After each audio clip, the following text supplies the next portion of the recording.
Hello, and welcome back to another episode of the After the Timeout podcast, sponsored by the IBCA. We are a global podcast that shares the passion for the coaching profession.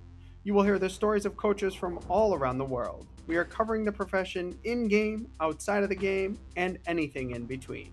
As always, thank you for listening. We look forward to sharing the coaches' stories with you.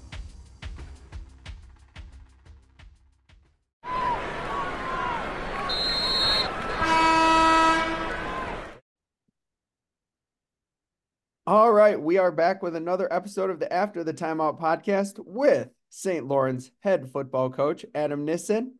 We are very excited to have Coach on. Coach, we usually like to start everybody with what we call the opening tip, as we have a lot of basketball coaches, but for you, it's going to be the opening kick.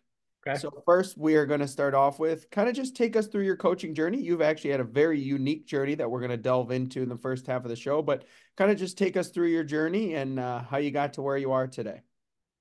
Sure. So, I'm born and raised in Iowa. I actually moved to Chicago or the Chicagoland area in 2006. Did my student teaching in Chicago public schools. And right away I got involved in coaching football. My first job was at Clemente High School, kind of on the near west side of Chicago. Was there for 2 years. It was kind of my first taste of Chicagoland football. As I said, kind of growing up in Iowa, football is very different. Just the geography is very different. So it was kind of a welcome to Chicago moment, when I got my first coaching job out there. From there, I got to Urban Prep, which is an all boys charter school in Englewood. Was there for about 5 years.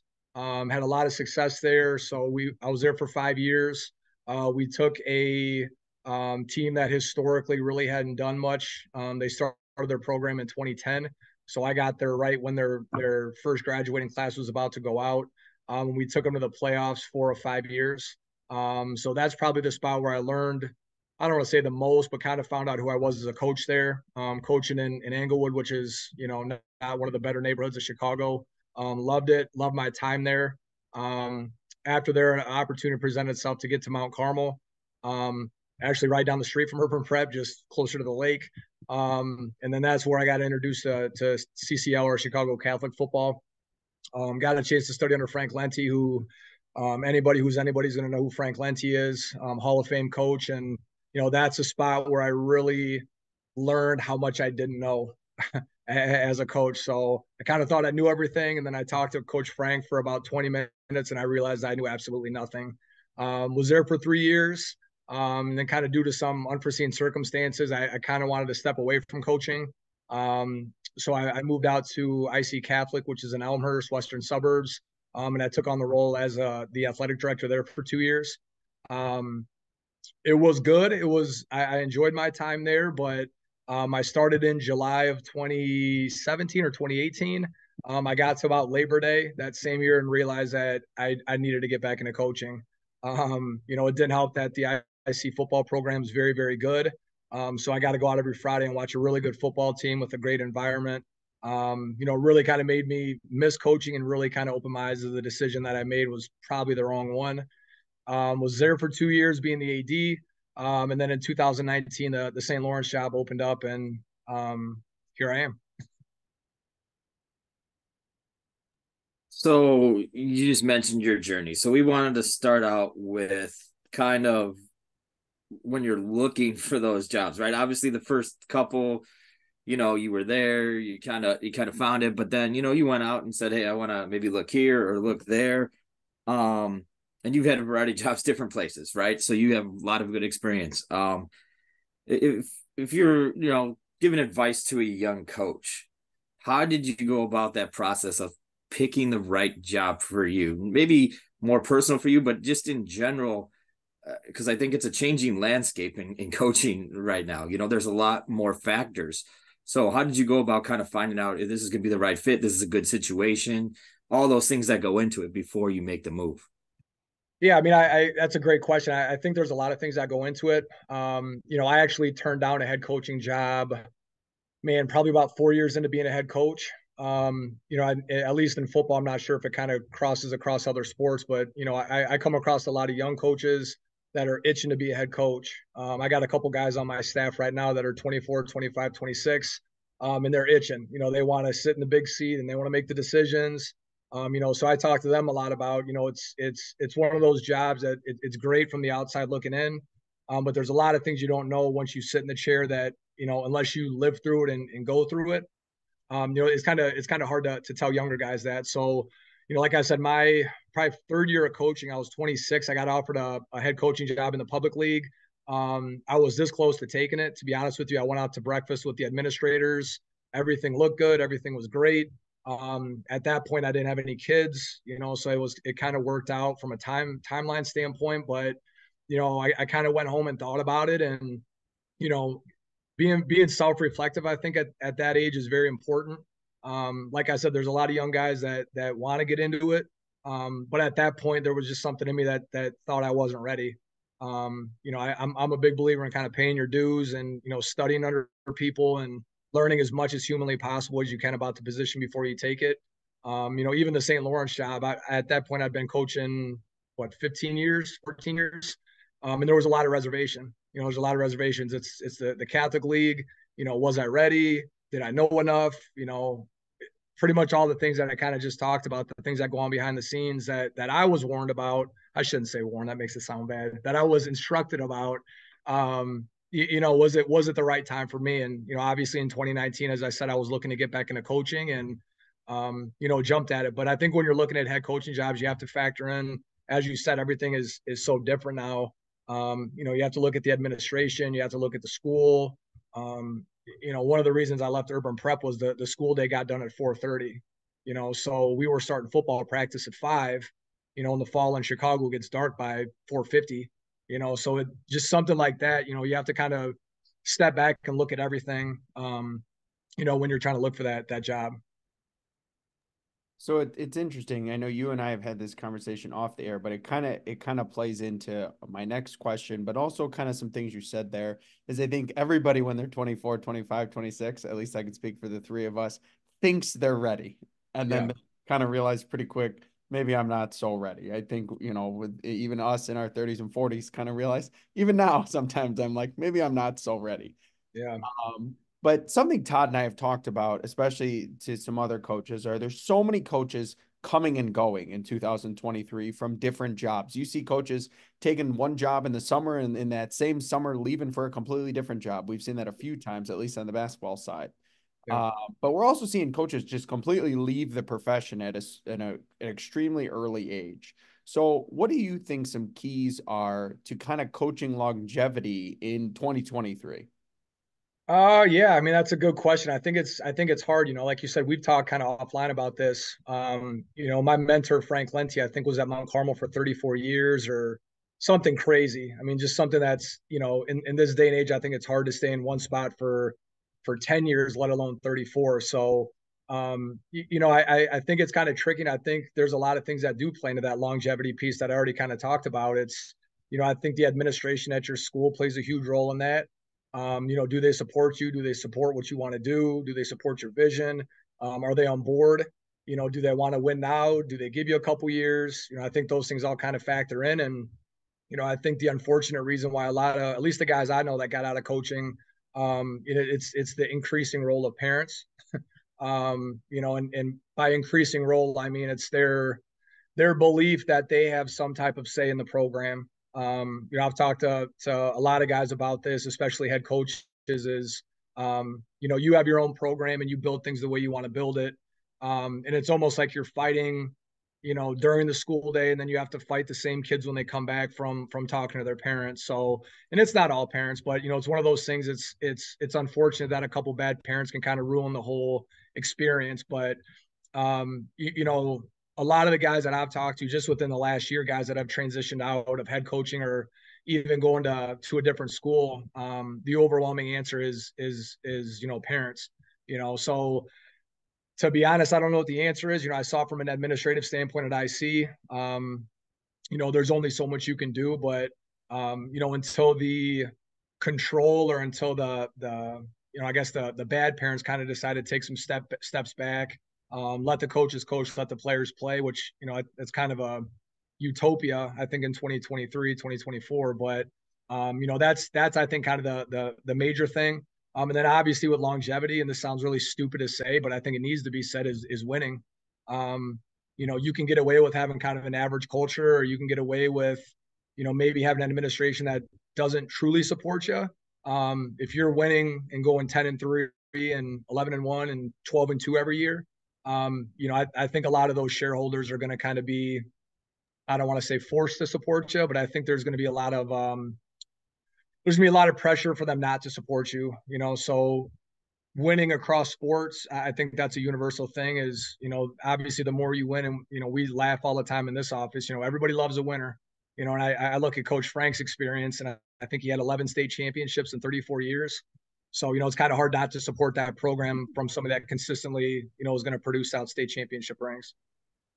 I just wanted to follow because something we've talked about before, and Todd and I have talked about this, but we've talked about it with a couple of guests too, is it's too bad there's not some kind of like IHSA head coach mentor program where, again, not to say that the three of us are old or elderly, but where coaches like us that have been head coaches can take a first year head coach kind of one-on-one, almost like a student teaching program or almost like a mentor program for first year teachers in a building or a district, and kind of just have somebody to run things off of. Because I think, you had a great advantage of having, coach, as a mentor and to kind of run things off of. But, do you think that could be something that would benefit coaches throughout the state in kind of some longevity? It's for sure. We have that in place in our building. So I'm actually mentoring our boys lacrosse coach who last spring finished his first year. So we actually have that plan in place. It's my first year being a mentor here, so I can't really speak too much on it. He's also on my football staff though, so I've already kind of mentored him. I don't want to say unofficially, but kind of doing what we do throughout the football season. But yeah, I mean, without a doubt, because there's a lot of times I think as a young coach, if I didn't have anybody to bounce ideas off, or if I didn't have anybody to ask questions to, there were a lot of points in my career where I was ready to hang it up. Just because you have so many things flying at one time. If you don't know how to kind of prioritize them and figure out your time, I think that's a very intimidating job to step into, especially as I said, as 24, 25, 26. Looking back at it now, being 41, there's no way I was ready. There was absolutely no shot I was ready to be a head coach. But I've had guys on my staff that have left to be head coaches, and they'll be the first to tell you, maybe another year or two would have been good. But I think it kind of goes into to another idea of like, when's the right time to go? Because there's points in everyone's career. It's like, well, I'm going to do 2 more years. I'm going to do, 2 years turns into 5 years, 5 turns into 7. So it's kind of one of those catch-22s. Is there a right time to leave? You know what I mean? So wanted to talk to you about your administrator role. I'm going to kind of add to this question a little bit, but I think it's interesting. You obviously were a head coach, an assistant coach, and then administrator, right? You kind of had that experience. So as an administrator, how did you use your coaching experience to kind of support your coaches and build your program, knowing the things that went into being a head coach and assistant coach that a lot of people don't have any idea about, right? They just see, oh, this is happening or whatever it may be. So how did you use that head coaching and coaching experience to kind of develop your athletic program when you were in charge of it? Well, I think you already kind of hit it on the head, is that, I came to the job with the idea and the understanding about what most of the coaches were going through. There was a point with some of the other sports that I'm not, I'm a pretty knowledgeable guy with a lot of sports. There were a lot of things. I'll be the first to tell you, lacrosse, I'm not the most knowledgeable guy about lacrosse. So there were times, trying to figure out with the lacrosse coach out there, some of the issues he was having. There was kind of some wiggle room to try to kind of figure out those sport specific issues. But I think across the board, just kind of understanding, like you said, knowing what goes into being a head coach, knowing some of the stress that they have, knowing some of the issues that they're going to have. My big thing when I was out there is I wanted them to know that I was there to support them. So if there were parent issues, I would be the middleman, so I'd mediate. But at the end of the day, unless the coach is doing something completely egregious, you're on my staff. You're part of this department. I'm here to support you. Whatever you need from me, that's kind of what my job is. Me and Bill, the head football coach, have a good relationship to this day. I still talk to Nancy, the former girls basketball coach, John. You probably remember Kelsey. She got out of coaching, but I, still talk to her every now and then. Just letting them know that I get it, and being the administrator, and it's funny. I'm kind of laughing now because it always kind of bothers me, and like PD meetings when administrators like, I used to be a teacher, my door is always open, and that always kind of grinds my gear. Like I don't know, something about that just bothers me. And then I found myself being the AD, and one of the first things I opened up with was, I used to be a coach, and my door is always open. And I was like, wait.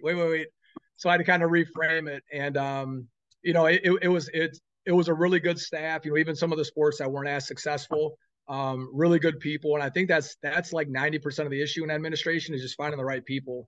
I have guys on my staff now that I'll be the first to tell you, and they'll tell you they may not be the most knowledgeable about football, but they're there for the right reasons. And I think when I was building my staff, it wasn't so much like I need to go find the best, girls soccer coach at IC or the best whatever.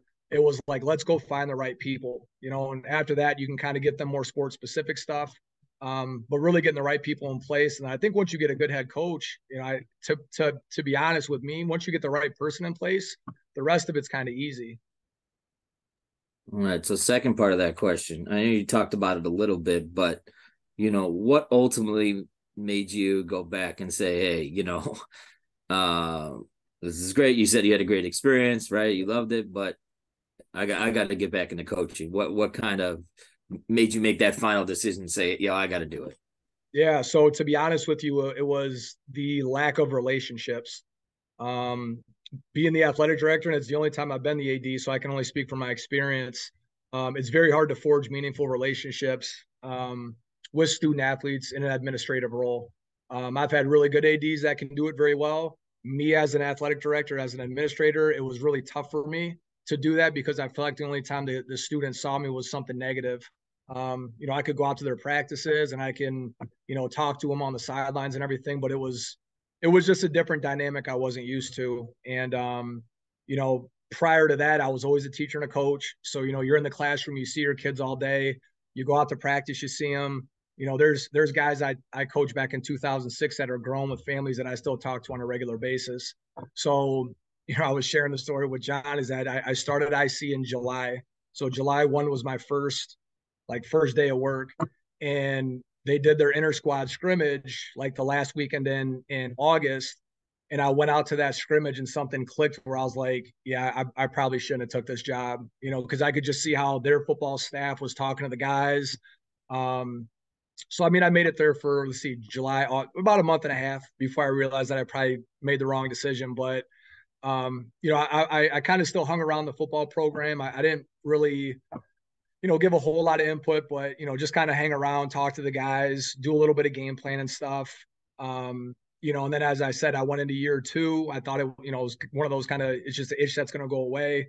It got worse. It didn't help. We won 2 state championships my 2 years out there. So I'm seeing the celebration and, planning all the celebrations, which I know didn't help. But, after that second fall, so the fall of 2018, something just kind of clicked. I talked to my wife and I was like, it's a good job. The money was okay. The commute wasn't the best coming from the south side of Chicago, but, we were going to kind of make it work. And, at the end of the day, it's just, the lack of relationships, for 2 years that I had out there really kind of started to grind on me. So like I said, when Laurence popped open in, I think the spring of 19, I got everything together and applied. So a topic, and Todd and I, we've talked about this before, but we haven't hit this in a long time, maybe a year. But something that we're seeing, and obviously we've hit a lot on in this first half of the episode is coaches leaving, official shortages across the state, whatever sport. But I kind of want to delve into coaches' mental health and maybe some things you do to support your own mental health. Maybe some things other coaches can do for their own mental health, but just in general, and you kind of hit on some of the reasons that the mental health has dropped, but maybe what are some things that you do or you think can be helpful to others as far as coaches' mental health? Yeah, I mean, I think in the day and age we're in now, that's huge. Just within the last 5 years, just during my time at Laurence, I mean, I've seen such a huge shift in mental health and how we view mental health. And like you said, not even just with the players, but with the adults as well. So, um, I think the one thing that I really try to preach and the one thing I really try to focus on with my staff, in some of my previous stops, the hours as a football coach in Chicago were absolutely absurd. So I'm talking, Monday through Friday, you play your game Friday. Saturday, you're in the office from like 8 to 5. Sunday, you come in and do a staff meeting like 9 to 4. If you're in a Catholic school, you go out and recruit. So some of the previous stops I was at, looking at kind of the coaching schedule. So when I got this job, I really kind of made it a point that Saturdays we come in as a staff. We're here from about 8 to 10. After that, I send everybody on their way. A lot of my guys have kids and families. Go spend time with your families. Sundays we're off completely. Go spend time and don't be a football coach. If you have kids, I it's kind of crazy, but a lot of guys, if you want to bring kids up to practice, I think it's important. Like I said, I have a 9-year-old and a 3-year-old. I want them to see me more than just a football coach. And I think it's important the other way that your players see you as a dad. It's not just Coach Nissen yelling and screaming and doing whatever. They'll see my little son come run up and I'll hug him and kiss him. And for me personally, that does a lot for my mental health. If I go 3-4 days without really spending quality time with my kids and my family, like it kind of starts to turn left. We've kind of talked a little bit too. There's been some points this year, and we were very, very successful this year, where I got so caught up in winning and so caught up in, we got to get the next game prep and the next game schedule, and we have to do this. And I would sit in my office and realize like I haven't seen my kids since Thursday. Because we have a game Friday, we're here super late. Even with the weekends, I'm doing film. If I say 10 o'clock, obviously I'm the head coach, so well, everyone else can go, but I'm going to stay here till 3. So there was a couple points this year where I almost had to force myself to step away because I could feel myself mentally starting to drain. So I think that's a huge part of it. If you're lucky enough to have somebody on your staff that is qualified to deal with some of those issues, we have somebody in house that her title is it's like director of sports performance or something along those lines. So she's like a mental skills coach. I've sent coaches to her. She's really for the players, to be honest. But I've sent some of my guys on staff like, hey, just go have a conversation. But I think it's important that you address it, because otherwise, especially in football, I think you can really grind guys into the ground. When I was 24, 25, I had the energy and the wherewithal to do it. Now with 2 kids and 20 years into coaching, it's a little bit different now. So, we've done team yoga the past couple summers where instead of lifting weights and screaming the entire time, which we do, we dedicate a time, Wednesdays after practice, we all just kind of come in, we do yoga. It's kind of a, quiet, meditation type thing to get their minds right, which, we've found a lot of success with. I know programs that have done it that it didn't really work for them, but it works for us. So, those are just kind of the couple of things that we try to do. All right. So before we kind of switch topics here, we call this halftime adjustment. So I wanted to talk to you, obviously, more playbook stuff, right? Sure. And I've always thought it's interesting with football coaches, how they have their families of plays and their different formations. So I'm going to go families of plays because I think this can kind of help, basketball coaches organize their playbook as well and simplify, to be honest, because a lot of times you have to simplify. So how do you go about, organizing like the kind of the families of plays you got to keep your playbook as simple as possible? Yeah, I mean, it would be surprising to a lot of people, and you're gonna make me spill my secrets here, but it's okay. We really have five base run plays. I think we do a really good job. We run our base 5 plays in a high school offense. We have 5 run plays, but we can run them out of a million different ways, and it's going to look like it's something different, but it's really the exact same thing. So, I think in terms of your family of plays, those 5 plays are our families. And then everything kind of offshoots that, our passing game is also very simple. But once again, we're going to do a lot of different things by formation to make it seem like we're doing something different.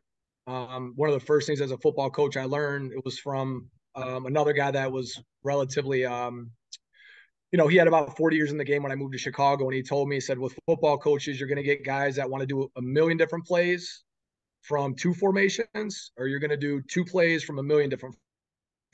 And it always kind of registered with me when I was a young coach. And, let's call it what it is. We have high school boys that we're working with, and it really doesn't matter what I know, how much I know and how much I can do.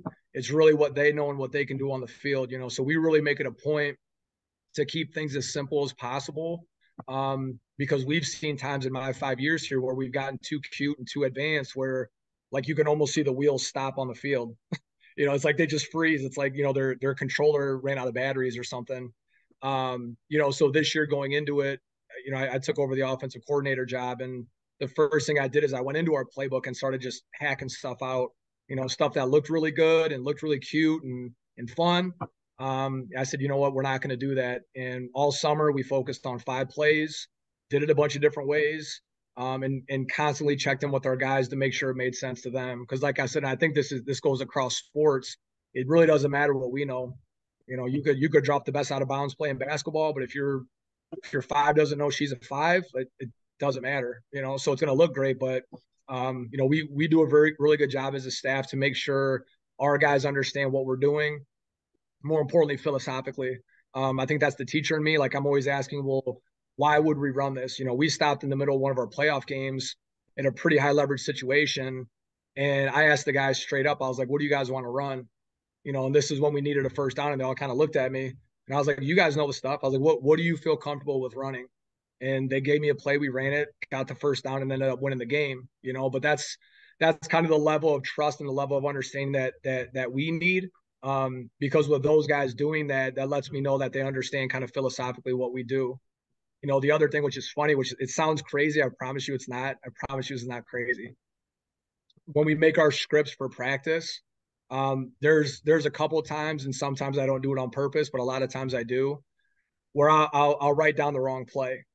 So we'll be doing something, a team segment. I'll send a kid in with the wrong play, knowing the play won't work.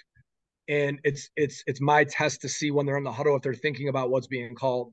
And shockingly, or not shockingly enough, a lot of times you'll see them out there arguing, and then somebody will turn around and yell at me like, "Hey, we can't do that. That doesn't." I'm like, "Okay, great. So run the right one."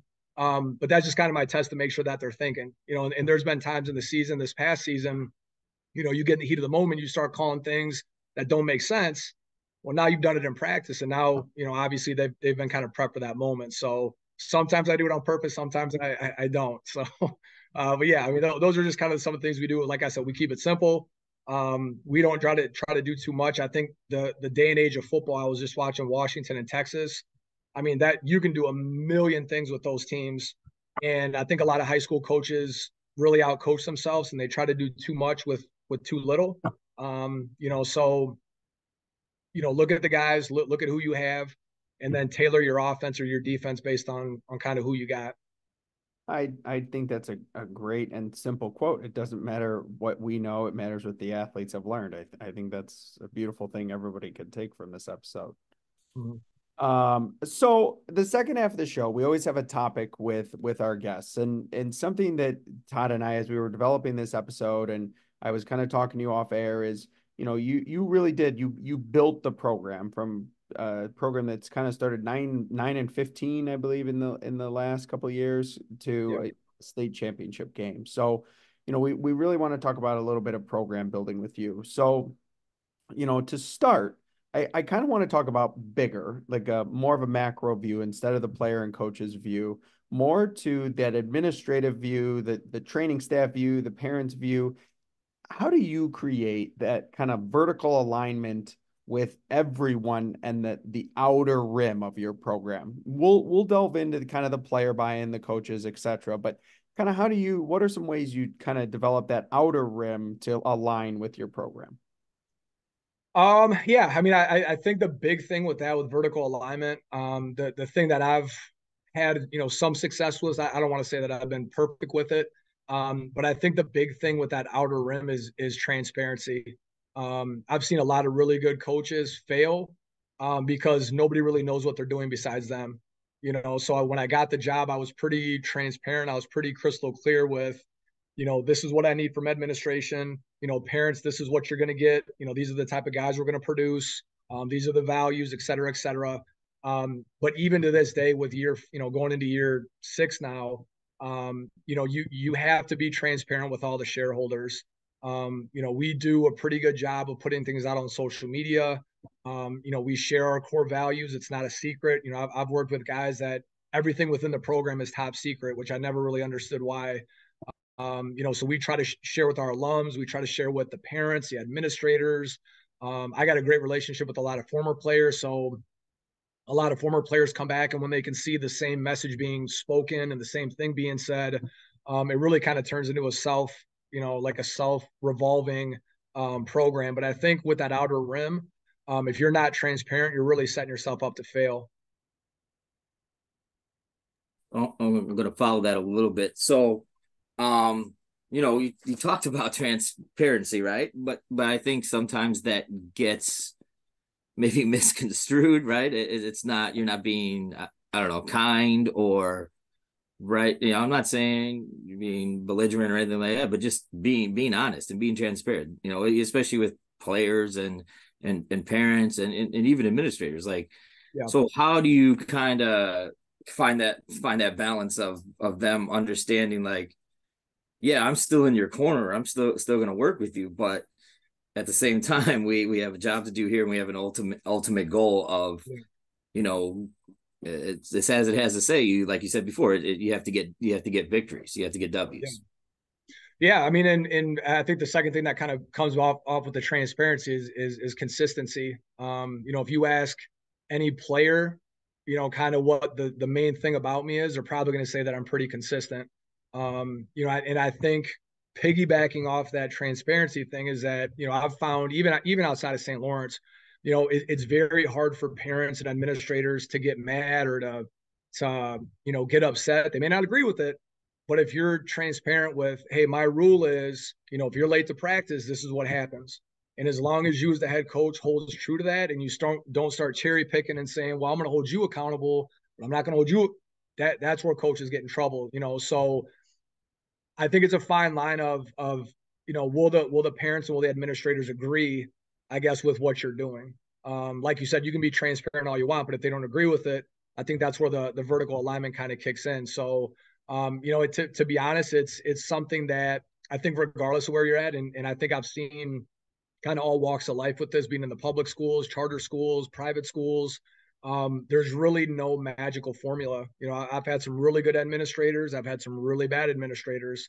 And it's really just you kind of being as consistent as you can be in terms of, look, this is what we're going to do. These are the types of kids we're going to produce. These are the community service projects we're going to do.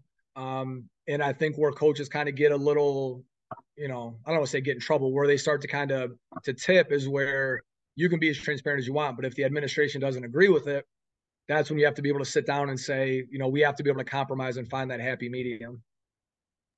So I think it's interesting. Something I wanted to build off is something you kind of mentioned, and I kind of just did a little quick research. Is it seems like the school you're at, St. Lawrence, is really doing a great job of kind of building the athletes, whether it's the director of sports science and performance, whether it's, as you said, kind of the academic advisor for the athletes or the performance coach. It really sounds like they're building the whole athlete. Todd and I were recently at a coaches roundtable for basketball where there was a coach who was the counselor at the school, who was just the counselor for the athletes. What do you think those kind of positions are going to be? I don't want to say a fad. The fad is not the right word, but yeah, a new step in athletic development at the high school level? To be honest, yeah, I do. Like you said, we have a lot of people in place that service the whole student. I've worked in schools where I've had to be the head strength coach, the head football coach, the teacher, kind of an academic advisor. So here it's nice that we have, if I have kids that have issues with grades in terms of like their transcripts, there's a point person to go to. We still run grades and I do grade checks and all that fun stuff. But that takes a lot of stuff off my plate. You know what I mean? We have a director of strength, that molds and creates workout plans, and the football guys do this and the basketball girls do this and girls tennis does this. So there's those things that I think if your school is able and if it's possible, those things are only benefiting the entire student. And it's not just a football thing too, like, because there's a lot of times that'll be like, oh, the football guys get their, like, we've had to wait our turn to lift for like girls tennis, which that's awesome. Like, so it's every single program gets the benefit of those, kind of, not sport specific, but those individuals in the building that are there to service kind of the whole student. So yeah, I mean, I think those types of roles will increase. I could also see like a lot of dual roles, like you're going to kind of be a part-time teacher, part-time academic advisor for your sport, or things of that nature. Because obviously with budgets and all that fun stuff, it kind of depends on where you're at. So I wanted to get to the player side here. You had a record-setting season this year, a tremendous season. But I want to kind of go back to when maybe you weren't quite where you wanted to be. How did you go about kind of getting that buy-in? Especially like when you first come in, right? It's something new. It's a new coach. They got to kind of figure out who you are. You got to figure out who they are. And you got your idea of vertical alignment, but the players are in that alignment. So how did you kind of go about building the buy-in? And then the second part is, now that you've kind of built it to where you have the success you want, every year is different. You're not always going to go to a state championship or whatever. There's lots of things that go into it, but how do you kind of maintain that to stay where you want to be but then continue to grow? Yeah, I mean that the first year was interesting. I'm actually doing a clinic talk in Iowa in March where this is kind of the whole purpose of my presentation is about culture building. And I'll never forget, I got the job like Easter weekend of 2019. I came in that next Monday and started to meet individually with the guys. And I kind of laid out unofficially, who we were going to be, what we wanted to do.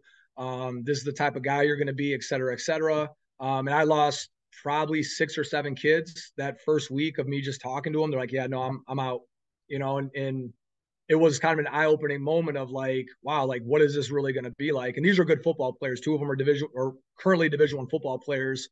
So these are guys that would have been monster parts of our first year that were like, yeah, no, I don't want to do that. So that's something that we had to kind of navigate through and figure out. Like, you need to be able to sell a vision and you need to be able to sell what you want to do collectively. And to be honest with you, that's very hard to do, especially as you said, being a first-year coach. These guys had no idea who I was. I remember I came from IC, but when they looked up my resume, the first thing they saw was Mount Carmel. So the first thing they said is, we're going to be split back veer. We're going to run triple option, and I'm never going to get the ball. And that was a huge thing where I was like, we're not, but thank you for your concern. So yeah, I mean, it was an eye-opening moment. That first year we won the Prep Bowl, which was the first time Laurence had won a Prep Bowl in like 40 some odd years. That was never the goal, but it was a pretty good first year, kind of all things considered. And then to be honest, the 2020 year, we would have been very good. We were very junior heavy in 2019. I had some stud football players. We would have been year 2 into our system, year 2 into our culture, and then COVID hit. So that COVID spring with football was an absolute nightmare. And I share with a lot of people. I mean, I think I learned more about myself as a coach that year, trying to motivate young men to play games that had no relevance. These guys that were seniors, that, as I said, they were very good, no state championship, no playoffs. So we pretty much had 6 scrimmages, so that year or that spring, that couple months was very eye-opening for me with what you have to do to motivate, guys to play. And then, when I do this culture talk, a lot of my focus is going to be on 2021 and 2022. I think we were, probably 6 and 12 ish, or 7 and 13. Like we were not very good. We play a brutal schedule every year, but we weren't very good. So that's the time when you really realize, does your culture hold true? Do your guys rise to the occasion? Do they buy into what you're saying? And this year I think was kind of the fruits of our labor. The current seniors this year were my first recruiting class from when they were in 8th grade. So these guys, when they got to Laurence in 8th or their freshman year, I'm the only guy they knew. So my message was the only message that they heard. My expectations were the only expectations they heard. And is that the only reason? No, but I do think that that does play a pretty big role. And, like you said, now we should be pretty good in 2024. Same thing with, our current juniors who will be seniors. I'm the only guy they know. They know the expectation. They've seen us get there. So a lot of the hard work is done, but like you said, you have a brand new team coming in this year, and you have to kind of adjust with what you do with the guys you have. So this just kind of popped in my head when you're talking. You talked about the motivation factor, right? And I think that's talked about a lot, but you have to find a way to foster it, right? The effort and the motivation, and each player is different, right? They have different reasons and this and that. So, I guess kind of what you learned during that COVID year, because we both coached during the COVID year. I took my first head coaching job during the COVID year, and I tell you, wow. ooh, boy, Wow. that was a something, right? But what do you do to kind of to foster that motivation and I guess effort's probably an overused term, but really in football, like you can't go half speed because you're either going to get knocked on your rear end or you're going to get hurt or whatever it may be. There's really no break. So how did you foster that motivation and effort? Yeah, so I mean, we kind of started small with what we did, and it's going to sound very cliche. Maybe it doesn't sound cliche, but like when I got here, football really wasn't cool. Football wasn't the thing to do. We have a very successful baseball program, so that's kind of what guys did. So we had to start very small with finding a way to make guys feel good about being a football player, right? So even something as little as we would recognize guys that had perfect attendance for the week lifting. Now, if you go to a lot of the other more traditional schools, they'll kind of laugh at that. Like, well, guys just show up on their own. Well, we didn't have that. We had guys that would show up on Monday, take Tuesday, Wednesday off, maybe show up Thursday, and then take a 3-day weekend. So we had to kind of start small with like, if you put the work in, this is what you could get. And it's not expensive. So like the number one thing I always fight with people, we don't have that budget and we can't do this. Like there got to a point that I was buying literally bags of suckers or something stupid. And it sounds so dumb to do that, but you got to be able to foster that, like, why am I putting this work? And especially off season for football when it's cold and they're getting up at 5 a.m. to come lift and it's 8 degrees out. Like you have to be able to show them the dangling carrot, symbolically, like, what are we doing this for? And those early years of us doing that, now we're to the point that I don't have to do that. They just know the expectation is you're here 5 days a week. If you're not, here's your consequence. We'll still recognize and honor, like the 1,000-pound club. We're big into competition. So like our off-season program turns into, we call them color wars. So it's like team pink versus team blue. And it's a whole to do. But that off-season program kind of makes it, I don't want to say fun, but it gives the guys something to look forward to, that they know if they put the work in, they're going to see the results, in the fall. And like over the whole course of the off season, I said a million times, like championships are won in the winter. Like you don't win it in the fall, like you win it right now. And, the first time I said it didn't really resonate. And then the more I say it, you hear guys in our program, like if a guy misses lift, they'll go in and say that, where it's like, I have to take a step back as the head coach, like, holy cow, like that's starting to resonate now. Like that's the culture you want to instill, where it's like peer-to-peer accountability, I think is by far the most important thing. If I'm not hawking guys down in the hallway, like, why'd you miss lift? If my captains or their teammates can do that, that's unbelievably powerful. And like the team we had this year, in my 5 years and probably in my 20-year career, I mean, these guys got after it, so if something bad happened, very rarely did I have to step in. And, I think that's a direct result of your culture, and there are going to be times, because they're high school boys, where, like we've almost had guys come to blows, because somebody's gotten mad that somebody missed lift, somebody didn't know why. But I think that's a really powerful piece of your culture is, when guys start holding each other accountable, that's unbelievably cool and really, really powerful to see. For sure. And I laughed when you were talking about the suckers, but it is sometimes those little motivators, even in my day job, a Jolly Rancher goes a long, long way. It's so stupid. And like people still laugh at me. They're like, it's high school boys. They don't want, like, you'd be shocked. Maybe you wouldn't be shocked, but you'd be shocked at like, we do like helmet decal stickers, like award stickers, so if they make a big play on Friday, if they make a good tackle, a sack, we have a whole mathematical formula. So like how many stickers do you get? And these are stickers about this big. So we give them out Saturday mornings, and they'll come in and get upset if, somebody got 5 and somebody got 7. Like they'll get upset about it. Like, how come he got 2 more?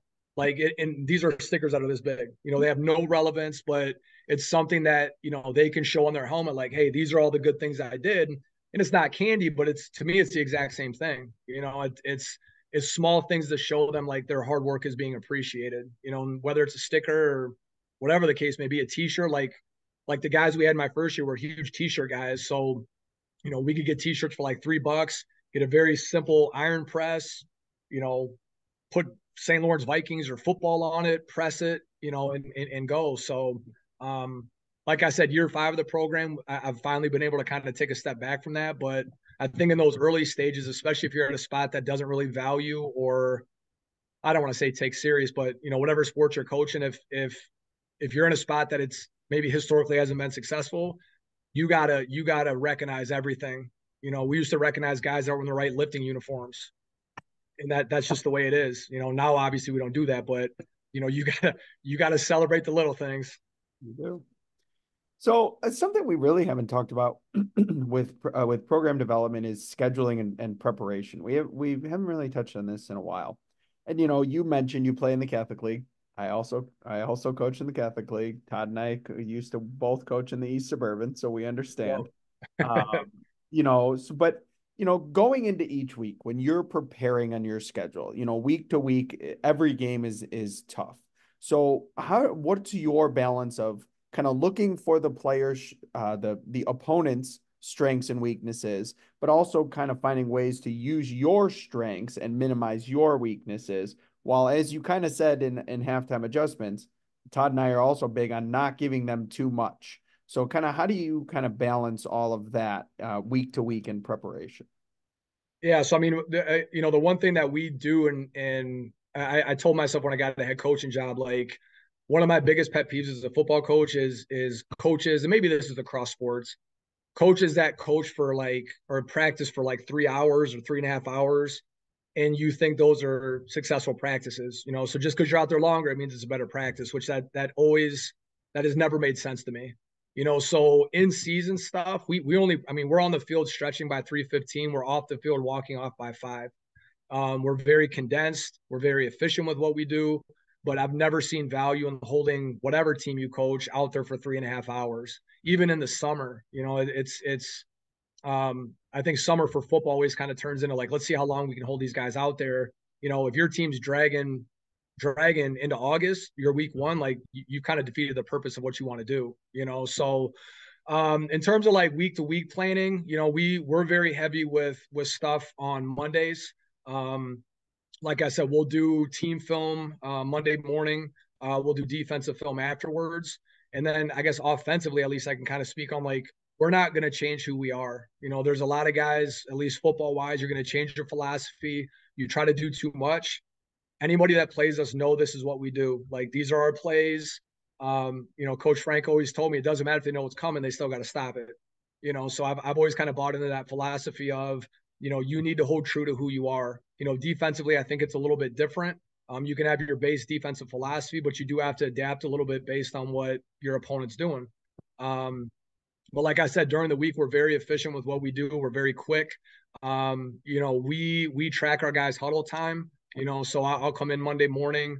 If we win Friday night, the film for the next opponent will be up by Saturday, and then I'll come in Monday morning and track and see who's already watched film of the upcoming opponent for that Friday. It's nothing official. I don't punish guys, but I do make it known, and I do public call outs with, hey man, you've watched 0 film and it's Monday, what's going on. So, but in terms of scheduling and stuff, we don't really flip our schedules. We don't really change things up, unless we need to. I do a captain's meeting every Monday morning where they're kind of the pulse of the team, where they'll come in and say, Coach, it's kind of monotonous.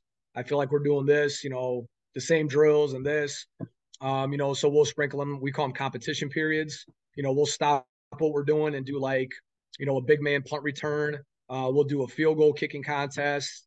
I've linked up with the soccer program and I have done penalty kicks like right in the middle of practice, just to kind of break up that monotony of practice. But overall, I'm a pretty consistent guy. I don't like to change things up a lot, so we kind of stay true to who we are and in that schedule. But we don't let the opponent determine it. So we played some really good teams.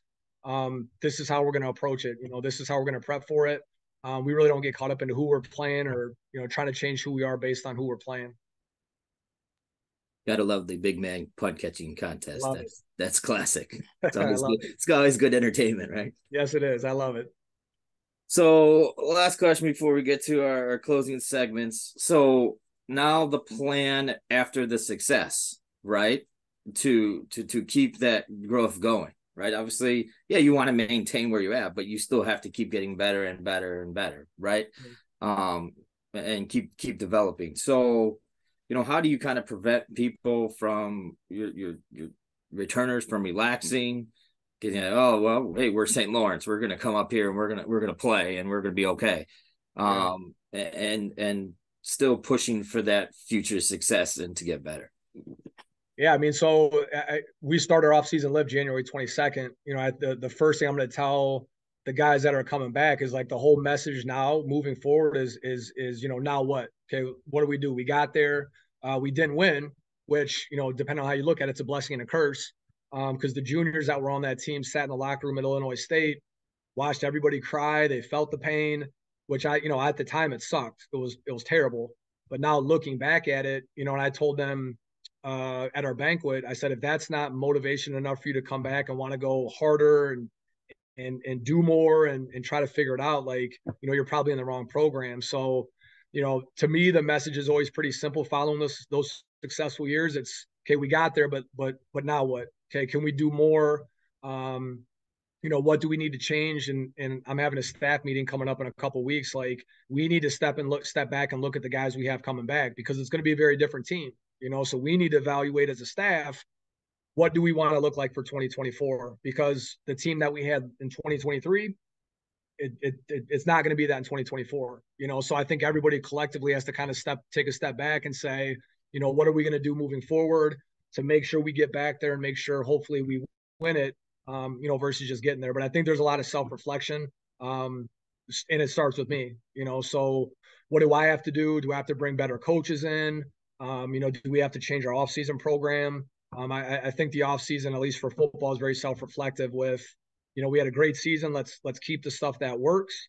And then the things that we didn't like or the things that kind of held us back, let's scrap those. Let's try to find something that kind of fits us better. So as we get into our last two segments, the first one we call 30-second timeout. It's your opportunity to discuss anything you want to discuss. It could be about yourself or your family or your program or something completely outside of coaching in your program that you just want our listeners to know about. Or you can turn the tables and ask Todd and I a question.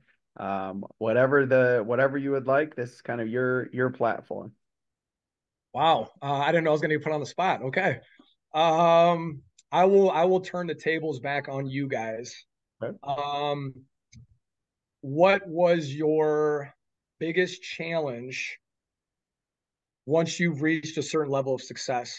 Okay. So I'm not sure how you deem success. Maybe it was, I don't know, a regional championship, sectional, whatever. Like, coming off your most successful year, what was like your biggest challenge? An interesting question. That's a really tough question. You can go first on that one, John.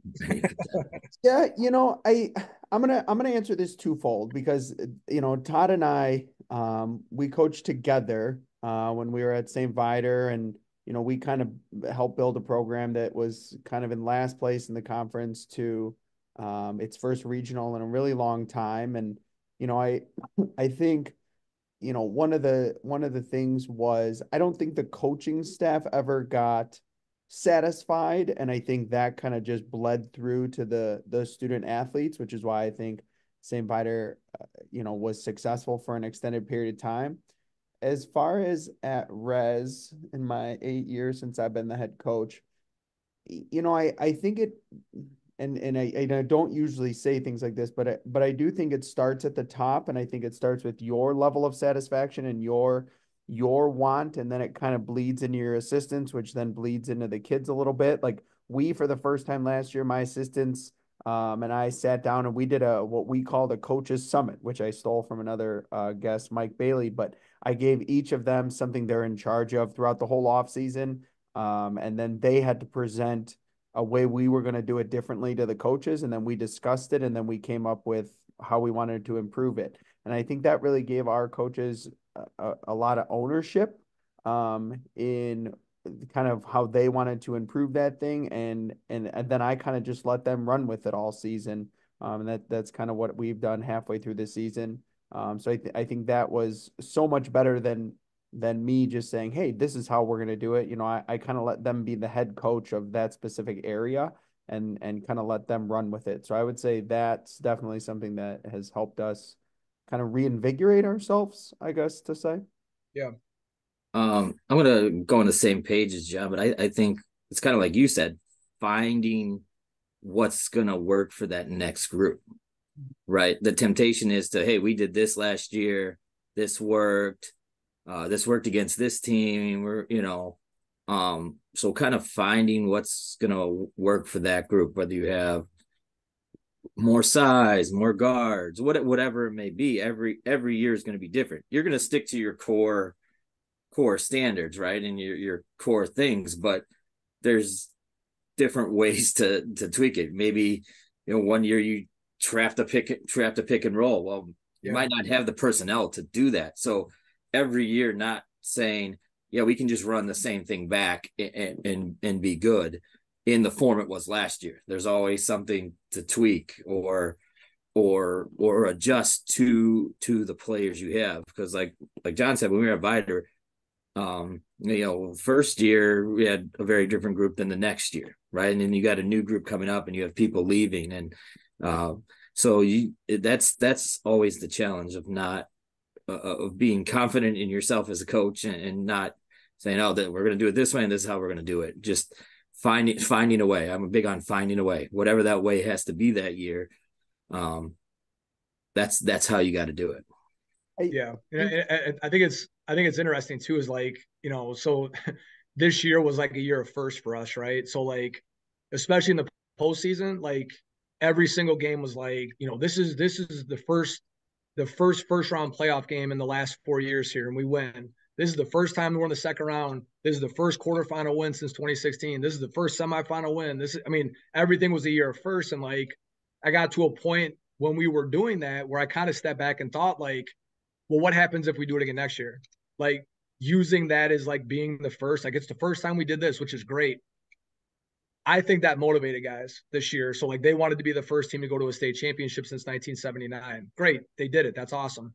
So now if we get in the same spot next year, now it's like, well, what do we do, or what do I do, or what does the staff do? What can you use to motivate? Because now it's not the first time being there. Like, now what can you say or use or whatever the case may be to motivate those guys if you get back in that same spot? So, that's something I've thought about even after, we played the day after Thanksgiving, and I already started thinking about, like, what angle do we need to take to make sure these guys show up just as hungry as they were, summer of 2023. Go ahead, John. I was just going to say the other thing I think I've learned over the years, and I'm going to steal it from a football coach, is, Nick Saban's really big on the process and not everything being so transactional. And, you're successful because you won this, or you're successful because it's more just kind of winning. We just had a speaker who Todd and I had on as a guest. I had speak to my team, Shimmy Gray Miller, and one of her things was like, she referred to it as lessons from an old lady to young ladies, what that she wished she would knew. And one of the things she kind of said to them was just simply like, just be good at that day, and then go to sleep, and then the next day be good at that day. And I think I have found, at least, it's a little bit easier to motivate if you're trying to motivate those small chunks than kind of like saying your greatest motivation is something that's 11 months from now. Because then the kids are kind of like, okay, coach, but I could take it easy today. It's 11 months from now. So kind of, I don't know if that makes sense, but those littler goals, kind of, I hate to use like the sucker idea, but maybe this is the social worker in me. Those little incentives for the behavior, I think go a longer way than, hey, our goal is 11 months from now. Right. Yeah, you were talking about the little motivations. I found when we were at Viator, so we would every year, that first year, you win a regional, and the number's not up there, right? You have the banners in the gym, whatever, and we taped up our numbers up there, and our kids every year we won what was it, 7 years in a row, John? I think seven or eight regionals in a row. They were always looking, and usually it was kind of a good motivator in the summer because the number wasn't up there by the summer. You know how that goes, right? And the tape was still up there, but you kind of had to, okay, hey, now we start the process again, and let's see if we can put another number up there. But it takes that every day of working. But once we get the playoff done, that was a motivator for them. They looked at it like, oh, let's get another number. Just something super simple, but they would climb up on the bleachers because the bleachers would be out, tape it up there, get jacked about it. So that was always one of those little things that you kind of just keep in the back of your mind. Yeah, for sure. All right, so now we're going to go to our quick hitters, right? Kind of random, rapid fire questions, some football related, maybe not any super football related, but it's okay just to have some fun. First one, are you a going out or staying in for New Year's guy? Maybe it's changed over the years because I know it has been. That has changed drastically. I think I moved to Chicago in 2006. I think from 2006 to 2000, probably 13, I was going out. That's what I wanted to do. We had my daughter in 2014, and that quickly ended. And since 2014, I've been a stay in. We just had it obviously a couple days ago. I did make it till midnight, which I was shocked, but I made it to midnight. And I was in the bed by 12:15. So moving forward, I don't really see myself going back out for New Year's. I think I made it to like 12:05. Yeah. It's like, all right, bedtime. Right, good enough. All right. So I actually tweaked this one just because I think this would be interesting and I think entertaining for our listeners is what was like one of your greatest things that you can remember from like growing up into Iowa to like, oh, I live in Chicago now moments? Oh, man, there's a lot. So let's see. So yeah, my high school in Iowa was extremely small. I think I had like 55, 56 in my graduating class. We went to kindergarten through 12 with the same cohort of students. I don't want to say it was your traditional small town Iowa, but my grandparents grew up on a farm, so that whole farm thing and corn is real. It's a real thing. I don't know. So I moved in 2006. The biggest thing, and I share this story as a teacher, I had no idea what public transportation was. So when I got to Chicago on buses and trains and all this stuff, I had no idea what to do. I didn't know it costed money. I didn't know how to read a map of the L and where I was trying to go. My town had one blinking stoplight. So even seeing I know what a stoplight is, but even seeing stoplights, I'm like, this is crazy. It was a huge culture shock, and I've been here now for almost 20 years. And, I don't know what the saying is. You can take the boy out of the small town or whatever that one is. I'm always going to be a small town guy at heart. So, it's funny now when we go back and visit small town, my wife's from Chicago and she has the reverse culture shock of like, what do you guys do? Like nothing's going on. There's no cars on the street. It's very slow for her. So it's nice to see somebody go through the same struggle, but on the opposite way. All right, your pump up pregame song. What do you go with? Oh man. So the song of this year was Starship. Nothing's Gonna Stop Us Now, which is an absolute banger. If you haven't heard it, that turned into our playoff song of 2023. I've heard Bad Leroy Brown come out of our locker room. We have some absolute clowns, and I'm saying this with love, as players, where some of the stuff they listen to, like this group love Creedence Clearwater Revival. And I'm like, are you guys 60-year-old men in 18-year-old bodies? So kind of depends on the group. I've heard Lil Jon come out of the locker room. Me personally, I don't really, as a coach, I don't have to get pumped up too much, but my pump up music has kind of morphed into whatever the guys listen to, and that turns into my song too. All right. Here's a unique one. Maybe a stadium that you'd like to coach in. Like you're like, man, I wish I could coach in blank. Could be high school, college, pro. Oh man. So my favorite high school stadium that I actually got the first chance to be a head coach in was this year. I love Gately Stadium. I absolutely love Gately. Gately gets a terrible rap for a variety of reasons. When I was at Carmel as an assistant, we were there. That was our home field before they built their stadium. I love Gately. I think Gately's an awesome high school stadium. So we played CVS round one, and that was my first game coaching at Gately as a head coach. So that's kind of one thing off my bucket list. College stadium would be Kinnick. I'm from Iowa, so that's always kind of my goal somehow, some way, get a coach there. And then honestly, pro stadiums, to me, they all look the same. They're all like spaceships and all these like $billion infrastructure. And I'm not sure if there's really a true throwback. I'm not a Green Bay guy, but Lambeau, just kind of being traditional would be pretty cool. I got to ask, could you find more way to score more points for Iowa?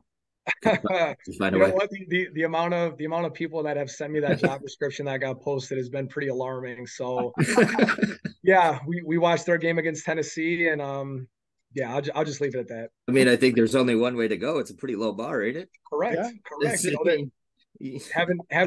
Having the injuries didn't help, but yeah, it's I've turned into a fan of punting the last couple of years. So a guilty food that you eat. Guilty food that I eat, oatmeal cream pies. Oatmeal cream pies. Yeah. I used to be a big Little Debbie guy. My father was like, he probably bought Little Debbie out of their business. So it would be like the Swiss cake rolls and the Suzy Q's. Oh yeah. Yeah. So that growing up, that was the thing. And then the oatmeal cream pie always kind of stuck, and you got your variety of the big one, the small one, the double stuff one. You can take that a lot of ways. So usually there doesn't a day that doesn't go by that there's usually a cream pie somewhere around. All right, last one. Something that your players make fun of you for. Oh, everything. Everything.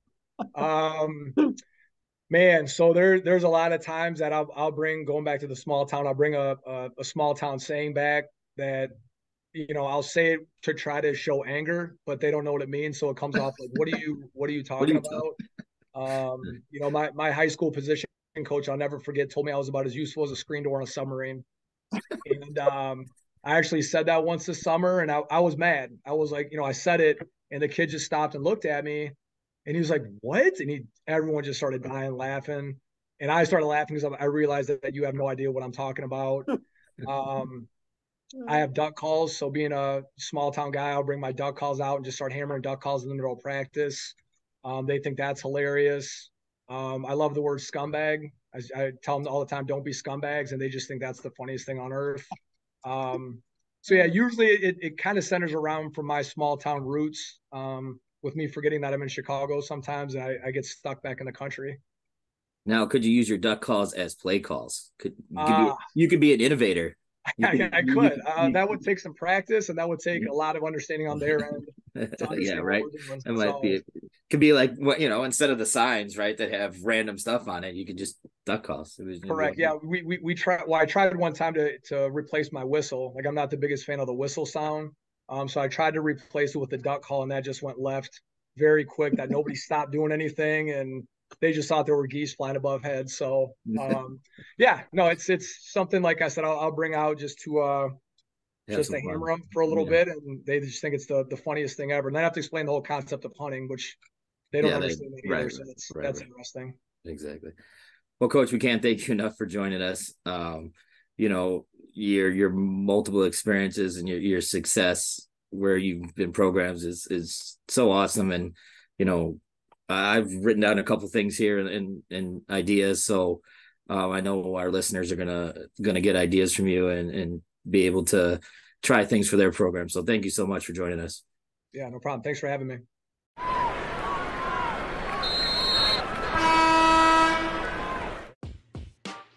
Thank you for listening to another episode of the After the Timeout podcast in partnership with the IBCA. Please be sure to rate us on whatever platform you are listening and give us a 5-star rating. For more show content and updates, please follow us on Twitter at After the Timeout. As always, thank you for listening. Tune in next time for more content on the court, off the court, and anything in between.